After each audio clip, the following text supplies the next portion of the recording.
Sejam todos bem-vindos ao canal Aprendendo com a Doutrina Espírita. No vídeo de hoje eu vou ler e comentar da pergunta 4 até a pergunta 6, que faz parte do subtítulo Provas da Existência de Deus. Vamos lá?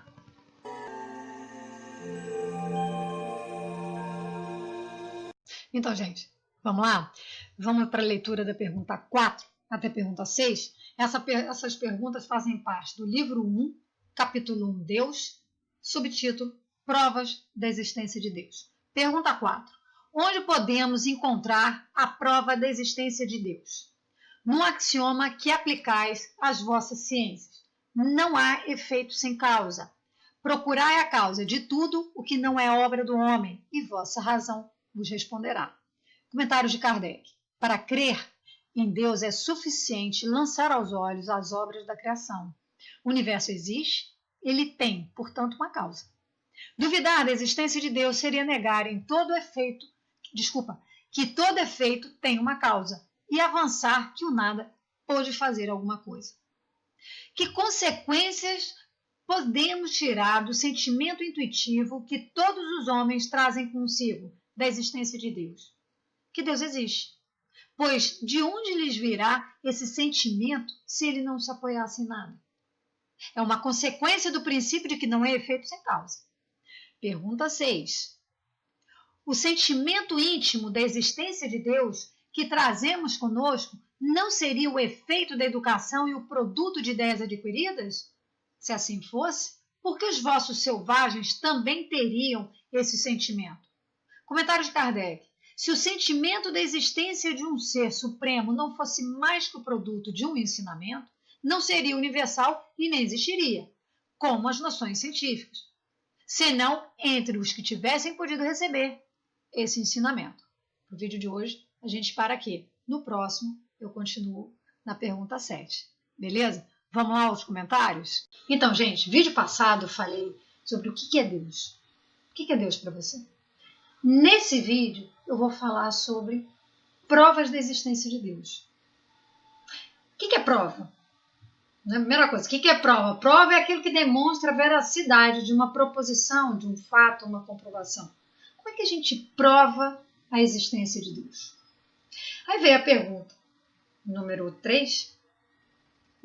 4, né? E responde, nos fala. Onde é que a gente pode encontrar a prova da existência de Deus? O Espírito da Verdade fala no axioma. Primeira coisa, né, também. O que é axioma, gente? Axioma é evidência cuja comprovação é indispensável para ser óbvio. Tá? Então o Espírito da Verdade chega e fala, olha, e Kardec também lá em Obras Póstumas, a gente encontra a prova da existência de Deus no axioma. Não existe efeito sem causa. Né? Não é efeito sem causa. Procurar a causa de tudo que não é obra do homem. E vossa razão vos responderá. Vamos procurar alguma obra para saber se é do homem ou não? Uma mesa é obra do homem. E o universo? É obra de quem? Os mares, os oceanos, os rios, as montanhas, os animais, nós. Somos obras de quem? De Deus, né? É esse poder supremo, esse poder que está acima da humanidade. Quer você chame ele de Deus, de Brahma, de Alá, de Jeová, Grande Espírito ou qualquer outra denominação, todas essas denominações estão falando a mesma coisa, desse poder supremo,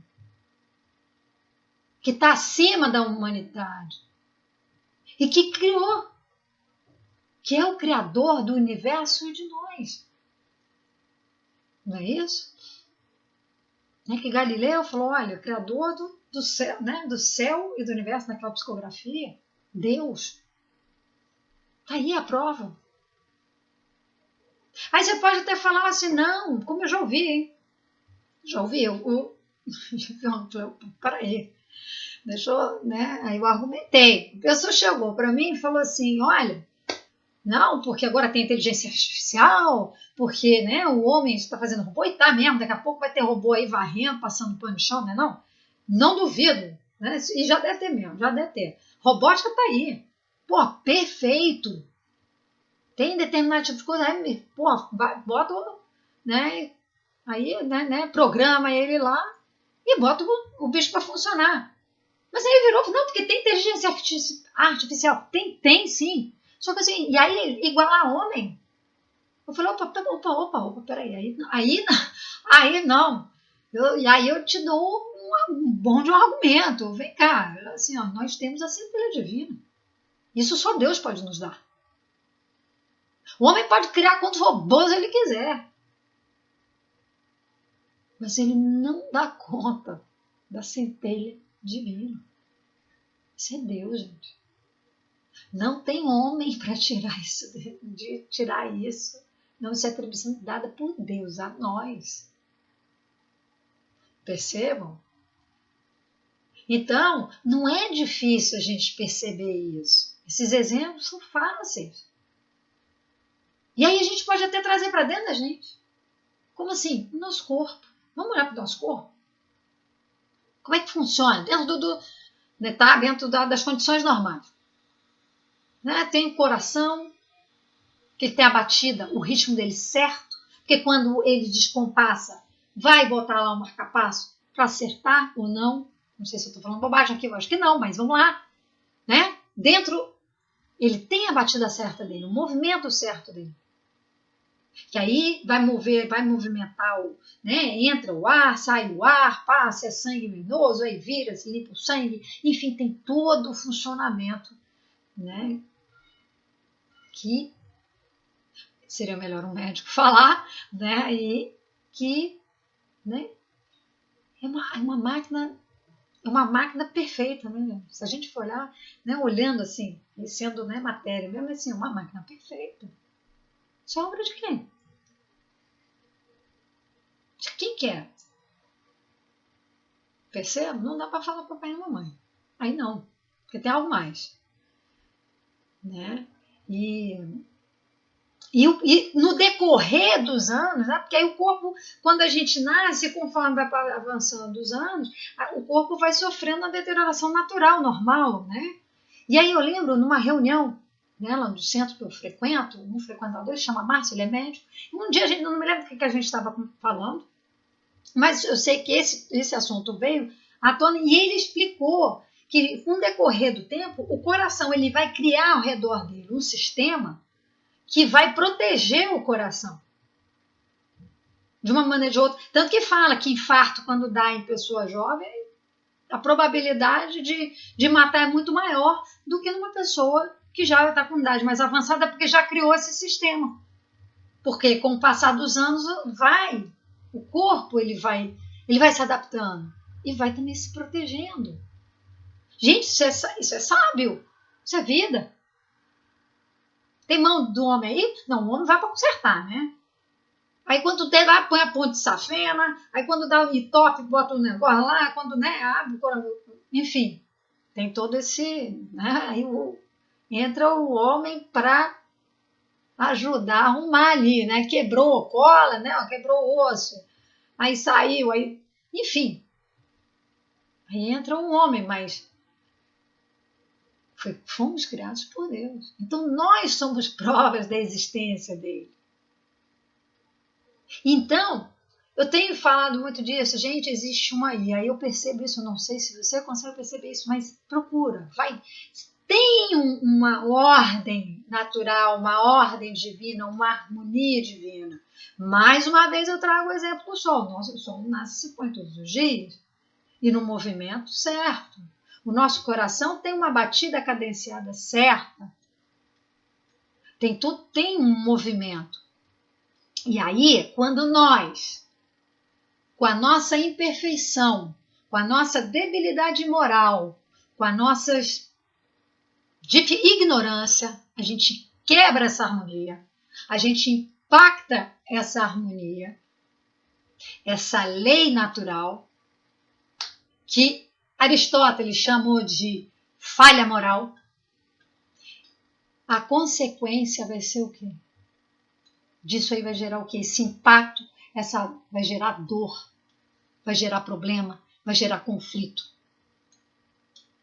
E aí que vem o Aristóteles chega e fala, aí é o terror, né? Quando gera essa dor, e essa dor pode ser tamanho que vai gerar na morte, que ele chama de terror trágico. Gente, essa morte simbólica, tá? Não é a morte, eu levo para o simbólico, não é a morte física, né? Vem uma tamanha dor que vai ocorrer a morte, e nesse momento a pessoa ela renasce. Uma dor, não é a dor pela dor, é uma dor que ensina, uma dor que constrói, dependendo de como você olhar para ela. Então, o que acontece? Aí você vai renascer no outro plano, livre desse defeito. O movimento mais ou menos é esse.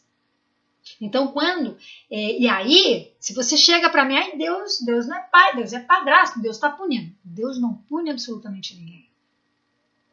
Deus, simplesmente você violou uma lei natural. Mas não estou entendendo. Quer ver? O exemplo nos ajuda. Vou trazer um exemplo meio que absurdo. Primeiro, vamos lá. Muitos anos assisti um filme, né, americano, Deus. Eu não sei se é Deus ou Se Eu Fosse Deus, com Jim Carrey. Não é o brasileiro, não. Tem um filme brasileiro chamado Deus com Antônio Fagundes. Não é esse, não. É o americano. Bom, no filme, uma cena que para mim, que eu registrei, que me chamou a atenção, foi o seguinte. O Jim Carrey era o Deus, né? Tá lá ele, né? Personificado. E aí ele estava num processo de conquista. E ele queria criar um ambiente propício para a conquista. E a lua estava aqui atrás dele. E ele estava sentado no banco que ele sentou com a amada. Estava virado e não tinha a lua, estava na frente dele. Poxa, eu queria a lua aqui na minha frente. Sou Deus. Pá, lua, quero você aqui. E puxa a lua e bota a lua aonde ele quis colocar a lua. Resultado. Houve tudo uma consequência. Nas marés, movimento das marés, movimento, aí, enfim, no mundo inteiro. Essa mudança da lua repercutiu no mundo inteiro, até lá fora, né? Porque se mexe, inclusive lá fora, no universo, vai sofrer as consequências disso, né? Porque, né, ele tirou da ordem, ele violou aquela ordem. Você pode falar, pô, você está me trazendo um exemplo absurdo, né? Que foge. Ok, vamos trazer então lá para o próximo? Vamos lá. O que a gente espera, né, de um ser humano, né? Que tenha atitudes, por exemplo, de respeitar o outro, né? Um bom critério, né, de referência, uma boa referência. Você, como é que você quer ser tratado? Então, trata o outro. Isso vira uma boa referência, né? Bom, vamos lá. Tem o A e B. Respeito, né? Respeito é como diz o ditado, todo mundo é bom e todo mundo gosta, não? E aí, o que acontece? Eu tenho o A e eu tenho o B. O B tem um comportamento desrespeitoso com o A, tem um comportamento desrespeitoso com o B. O que vai gerar disso? Dor? Conflito? Conflito, pode ter certeza. O outro aqui vai repicar, pode repicar na hora, ou não. Né? E aí vai remoer aquele negócio. Dor. Porque quebrou uma lei natural. O que se espera do ser humano? Que ele trate o outro com respeito. Ele tratou? Não, não tratou. Quebrou uma lei natural. Gerou dor. Percebam? E aí, o que vai acontecer? E aí impactou a ordem, gera dor, gera conflito, gera isso tudo. O desafio maior é encontrar onde está essa lei natural. Porque tem hora que está fácil. Né? A da lua está fácil, não é? Mas no dia a dia, da ordem de sentimento, da ordem de comportamento, atitude, né, de virtude, está mais difícil. Esse é o nosso maior desafio. Enxergar aonde é que eu falei, pô, peraí, eu não estou a fim de violar porque eu não quero trazer sofrimento. E atenção, sofrimento para vocês, sofrimento para todo mundo, tá? Acaba sendo, é para todo mundo. Porque também, assim, você vê lá os dois se engalfinhando. Não, o problema é lá dos dois. Pode ter certeza. Nem sei quem são, não tem problema, mas vai reverberar. Porque tem questão energética, né? A pessoa vai ficar com aquele clima, aquela coisa ruim. Perceba? Então, a importância é o maior desafio. A importância e o desafio. É o desafio da gente enxergar, poxa, como é que é isso? Será que se eu fizer isso aqui vai melhorar ou vai piorar? Olha, gente, o desafio, que desafio, tá? Porque eu vou contar uma coisa, porque na hora, né? Você não vai parar, opa, peraí, né? Mas se a gente começa a raciocinar nisso, a gente passa, internaliza isso e acaba que a gente vai nortear o nosso comportamento, nossas atitudes nesse sentido, porque aí vai ser melhor pra gente, né? Vai nos ajudar muito no dia a dia, não é? Mas seguindo aqui, isso aí eu falei da pergunta 3, mas ia lá, desculpa, estou cismando com a 3, né? 4. Mas vamos lá para a pergunta 5 e 6, que essas duas perguntas ela vai falar a respeito da consciência de Deus. Como é que a gente pode tomar consciência de Deus? Por duas vias. Pode atuar. Intuição e educação. Como assim? Vamos lá. Como é que eu tomo consciência de Deus? Através da intuição. Processo mediúnico. Né? Uma das formas de processo mediúnico. Você sente, você percebe, é intuitivo. Camille Flammarion lá falou, gente, é intuitivo, olha para fora, deve ter algo lá fora.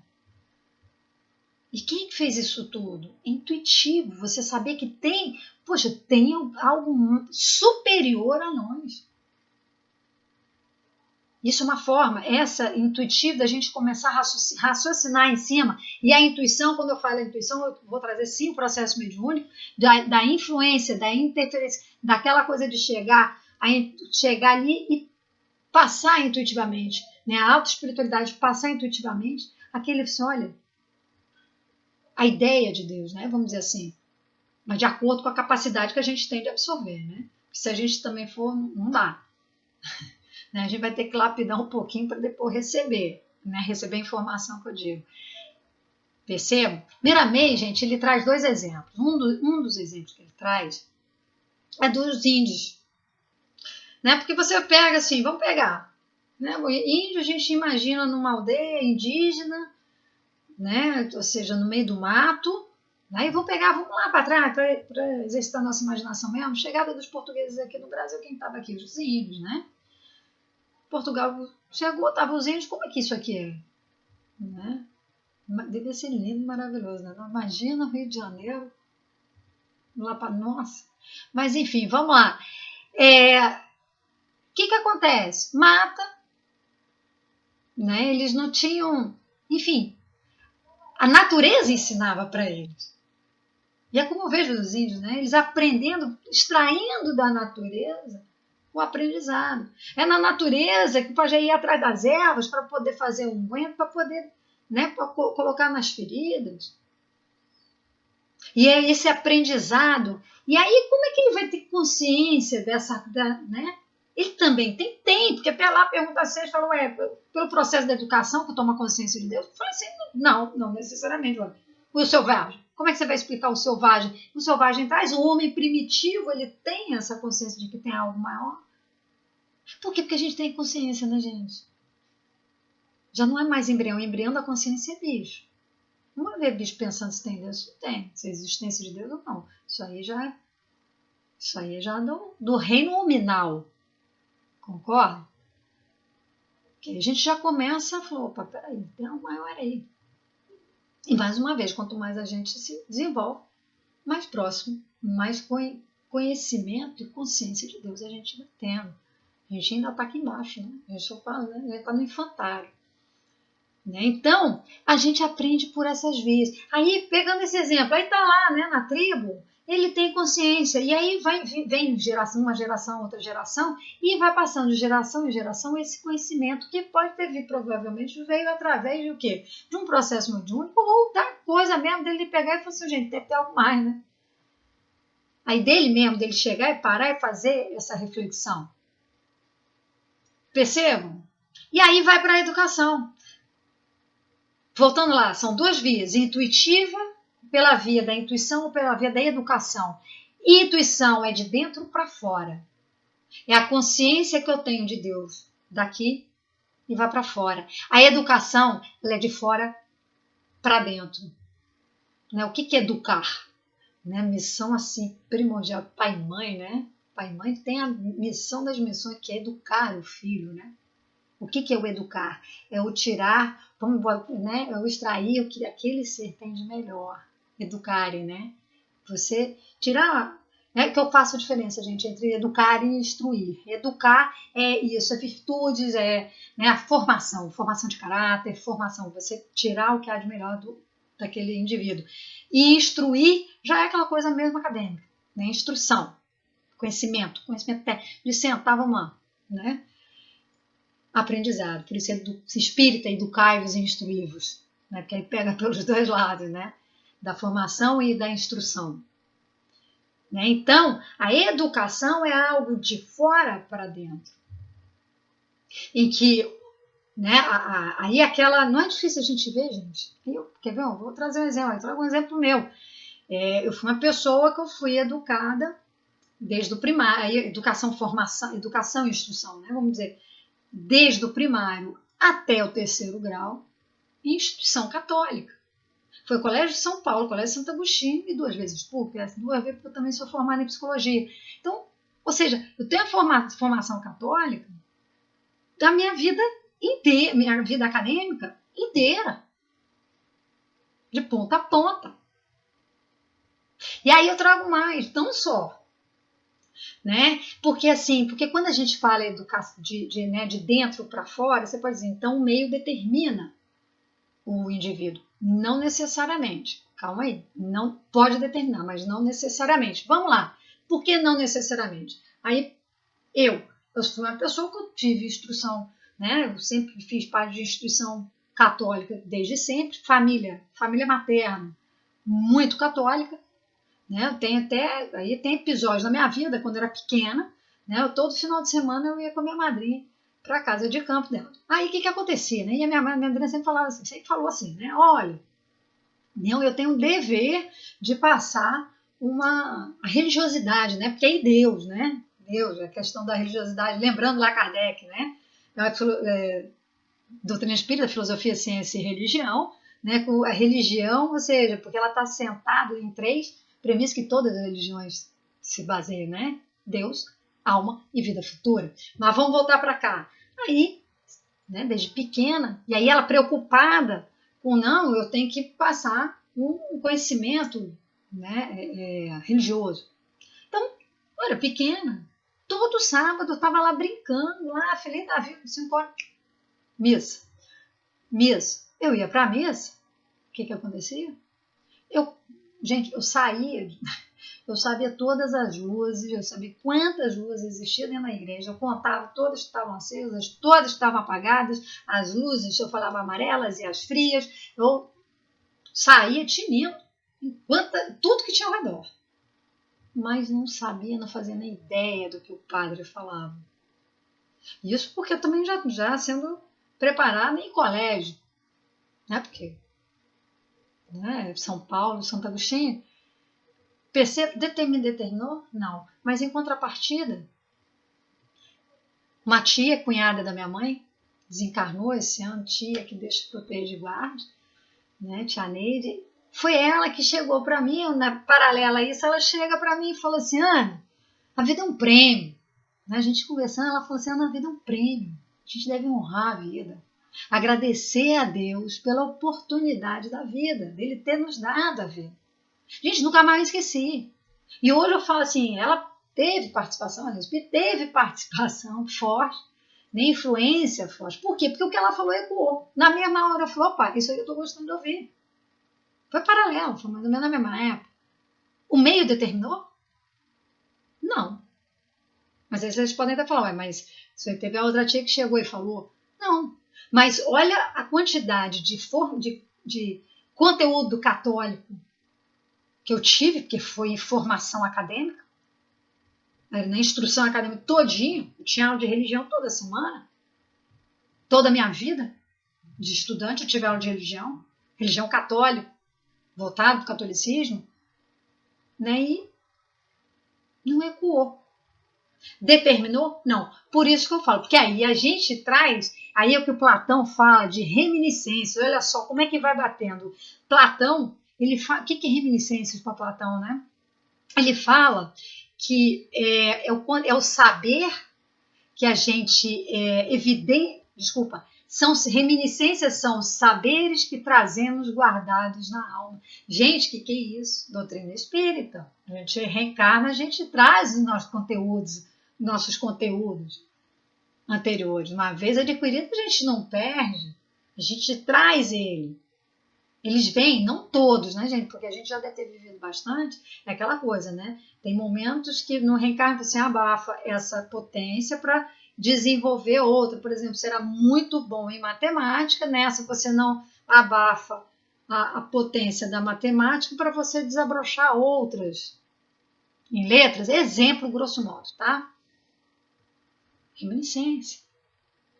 É aquilo que a gente traz, que tem gente que fala que é inato. Né? Então, o indivíduo, nós temos essas duas, né? Esses dois lados. A gente traz conteúdos, tem um meio que pode influenciar ou não. E quanto mais conhecimento, autoconhecimento, quanto mais conhecimento a gente tem da gente mesmo, menos chance de ser influenciado pelo meio. Porque tem um ditado, gente, que fala assim: quem com morcego anda, de cabeça para baixo dorme. Aí eu falo, não necessariamente, você pode se andar com morcego e não dormir de cabeça para baixo. É possível. A partir do momento do autoconhecimento. Que você desenvolve esse autoconhecimento, você pode entrar naquele naquele meio e não ser influenciada por ele, mas conviver. Por quê? Porque você é identidade. Isso é a importância do autoconhecimento. Né? Porque isso vai definir. Mas voltando, que eu estou fugindo um pouco, né? Por que eu estou falando de educação? Porque é uma forma da gente ter consciência de Deus. Ou tem pela intuição, ou vai ter pela educação. E tem gente que tem pela educação, mas não reverbera. E tem gente, mas que vai ser com o tempo que vai chegar. Ou não. Não é aquela coisa, eu acredito, pode acreditar para não acreditar.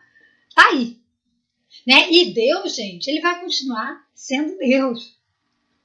Quer nós acreditemos ou não, ele vai continuar sendo Deus, ele vai continuar sendo onipresente, ele vai sempre estar presente na nossa vida. Gente, Deus se faz presente, eu falo, ele sai do máximo e vem para o mínimo, que nós estamos aqui na base, eu me coloco na base, tá?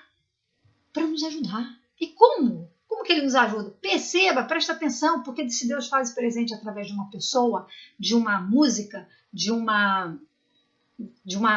livro, enfim, tem várias formas de Deus, através de um animal, tem várias formas de Deus se fazer presente.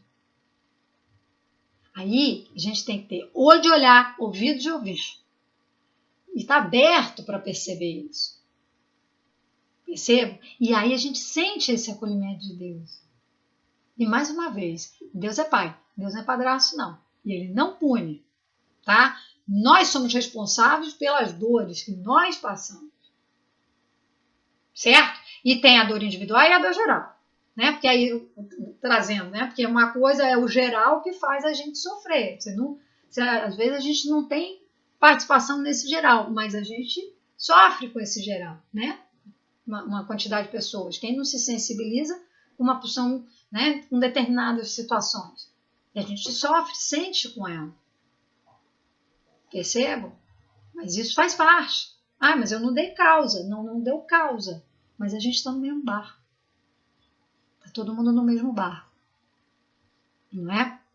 E, gente, para fechar, eu quero trazer aqui a pergunta 614, que eu estou falando muito de lei natural, quebra, né, dessa lei. E aí, a pergunta 614, que está lá no terceiro livro, que é das leis morais, logo a primeira pergunta do capítulo Caracteres da Lei Natural. Eu vou colocar na tela. Olha lá. O que se deve entender por lei natural? A natural é a lei de Deus. É a única necessária à felicidade do homem. Ela lhe indica o que ele deve fazer ou não fazer. E ele só se torna infeliz porque dela se afasta. Percebam, gente? O maior desafio é Qual é essa lei? Porque tá mais sutil. E é essa que a gente tem que pregar o olho para a gente, tipo assim, não quero te desrespeitar. Né? E só que a gente, com as nossas imperfeições, a gente ainda tem que dar uma lapidada mais ainda na gente para melhorar mais nisso. Mas é possível. E é esse o nosso caminho. Certo? Então, gente, eu vou encerrar o vídeo de hoje. No próximo eu vou continuar a pergunta 7, 8 e 9, certo? Que aí fecha esse capítulo, né? Provas da existência de Deus. E eu quero dar aqui uns créditos, gente. É o seguinte, quando eu falei de Aristóteles e Platão, isso eu retirei de uma palestra que eu assisti, uma palestra que está no canal Nova Acrópole. Foi uma palestra dada pela Kelly Aguiar, quando ela falou sobre vida e teatro, né, sobre Shakespeare e quando ela falou sobre Shakespeare, né, Romeu e Julieta, ela fez uma abordagem, uma breve análise sobre o filosófico de Romeu e Julieta, e foi lá que ela falou de Aristóteles e Platão. Quando eu vi, eu falei, gente, cabe perfeito no que eu ia falar hoje, certo? E outra coisa, gente, tudo que eu menciono aqui, né, Miramês, o próprio o Livro dos Espíritos, todos esses links eu coloco aqui na descrição. E vou colocar o link dessa palestra também, tá? Que foi de lá que eu tirei. Então, se vocês tiverem interesse, aí é só acessar. Eu sempre coloco aqui nos links né, o que eu falo, né?